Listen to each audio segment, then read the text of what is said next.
പെരുന്നാൾ നിലാവ് കൊണ്ടൊരു നാൾ തീർത്ത സൈനവ, ഞാൻ അരളിമാല കൊണ്ട് നിന്നെ കെട്ടിയിട്ടാലോ?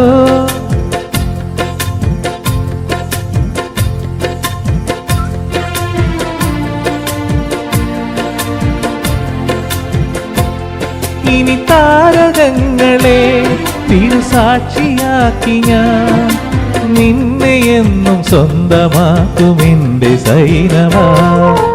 ഓ സൈനവ, അഴകുള്ള സൈനവ, ഇളമാൻ കിടാവ് പോലെ വന്നതെന്തിനാണു നീ?